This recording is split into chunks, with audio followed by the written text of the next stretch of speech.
पहाड़ों की ओट में छुपा भैरवपुर गांव, जहां सूरज ढलते ही सन्नाटा अपनी चादर ओढ़ लेता था। लेकिन असली खौफ शुरू होता था रात के ठीक 7 बजे।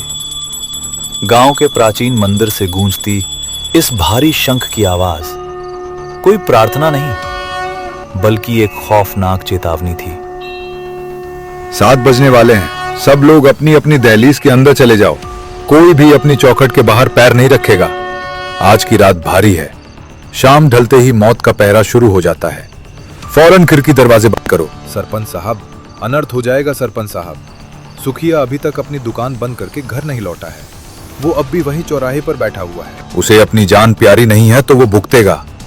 जाकर कहो उस शराबी से, अगर 7 बजे के बाद उसकी परछाई भी बाहर दिखी तो इस गांव की मिट्टी भी उसे नसीब नहीं होगी।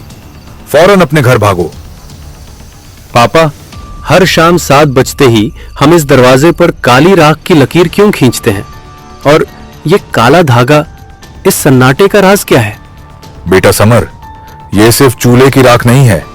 ये शमशान की वो भस्म है जिसे तांत्रिक मंत्रों से बांधा गया है। ये इस घर का कवच है। जब तक ये काली राख और ये काला धागा सलामत है, बाहर भटकती हुई वो अतृप्त आत्मा इस घर की दहलीज को पार नहीं कर सकती। नशे में चूर सुखिया ने सरपंच रघुनाथ की सख्त हिदायत को मजाक में उड़ा दिया। उसने अपने दरवाजे पर काली राख की वो रक्षा कवच वाली लकीर नहीं खींची। वो इस बात से पूरी तरह अनजान था कि दहलीज के बाहर रेंगता हुआ मौत का वो साया आज उसी के घर का रास्ता ढूंढ रहा था। इतनी रात को कौन है बे? अबे दुकान बंद हो गया है, कल आना सालो। सारा नशा उतार दिया एक बार में। इतनी मुश्किल से तो चराई थी। अबे गेट कौन खोला बे? अपने आप खुल गया। लगता है आज पैक थोड़ा ज्यादा हैवी हो गया है। ग्रेविटी ही खत्म हो गई दरवाजे की। कौन है बाहर? काहे फोकट में साला नशा उतार रहे हो बे? कौन है बे? बोलता काहे नहीं? गूंगा है क्या साला? लगता है ब्रांड गलत मिल गया आज। मुझे अब भूत भी उल्टी खोपड़ी वाले दिख रहे हैं। देख भाई, जो भी है तू कल आना। आज धंधा बंद है और मेरा नशा डुबा दिया तूने। चल होत यहां से। पूरा गांव एक कब्रिस्तान की तरह खामोश था।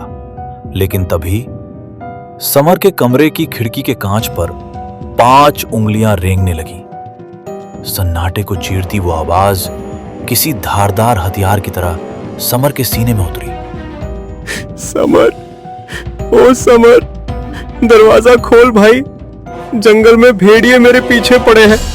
मैं बहुत थक गया हूं, मुझे अंदर आने दे। समर कांपते कदमों से आगे बढ़ा और जैसे ही उसका हाथ कुंडी पर पड़ा, ठीक उसी पल उसके पिता रघुनाथ की वो सख्त हिदायत, समर, 7 बजे के बाद जो बाहर रह जाता है वो इंसान नहीं बचता। कुंडी मत खोलना।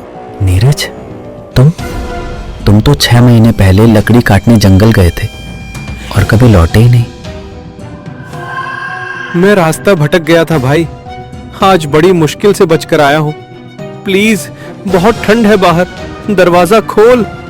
नीरज, तुम सुबह आना। मैं रात को दरवाजा नहीं खोल सकता। हमारे गांव का नियम है। नियम? अगर आज दरवाजा नहीं खोला समर, तो अगली बारी तुम्हारी होगी। ये कैसे हो सकता है? पापा, कल रात नीरज आया था। वो सच में नीरज या क्या? वो नीरज का सिर्फ एक छलावा था बेटा। समर को लेकर सरपंच रघुनाथ उस जगह पहुंचे जहां से इस पूरे अभिशाप की शुरुआत हुई थी। भैरवपुर की काली बावड़ी, एक ऐसी जगह जहां बीते कल का पाप आज भी जिंदा था। इस बावड़ी को देख रहे हो? 30 साल पहले इस गांव में एक बंजारा अपनी छोटी बेटी के साथ आया था। गांव वालों ने उन पर चोरी का झूठा इल्जाम लगाकर उस मासूम बच्ची को इसी सूखी बावड़ी में फेंक दिया था। उस तड़पती हुई बच्ची की मां ने इसी बावड़ी पर खड़े होकर अपने सीने के काले धागे को तोड़कर इस गांव को श्राप दिया था। जैसे मेरी बच्ची रात के अंधेरे में तड़प तड़प कर मरी, वैसे ही हर 30 साल बाद इस गांव के युवाओं को वो अपने साथ खींच ले जाएगी। और ठीक 30 साल बाद पिछले महीने नीरज पहला शिकार बना। तो क्या इस श्राप का कोई अंत नहीं है पापा? है, लेकिन उसके लिए मौत के मुंह में उतरना होगा। वक्त आ चुका था हिसाब चुकता करने का। रात के 7 बजने में सिर्फ 15 मिनट बाकी थे। इसके बाद वो आत्मा आजाद होने वाली थी। अगर आज रात वो श्राप नहीं टूटा तो पूरा भैरवपुर हमेशा के लिए शमशान बन जाता। हमारे पास सिर्फ 15 मिनट है समर।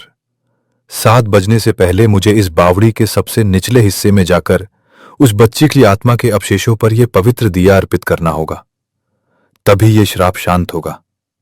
याद रखना समर, अगर घड़ी में 7 बज जाएं और मैं ऊपर ना आ पाऊं तो इस रस्सी को काट देना और इस बावड़ी को भारी पत्थरों से हमेशा के लिए दफन कर देना। मुझे भूल जाना।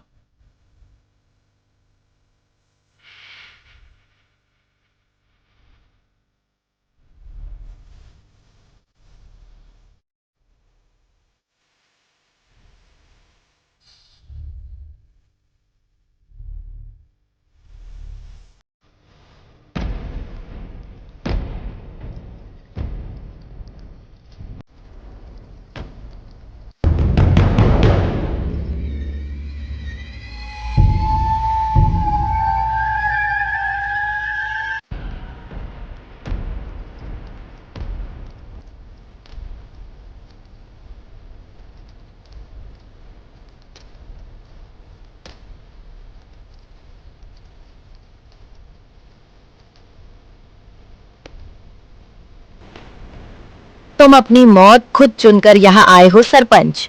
अब तुम भी इसी अंधेरे का हिस्सा बनोगे। हमें माफ कर दो बेटी। हमारे पूर्वजों ने जो गुनाह किया उसका प्रायश्चित करने में आया हूं।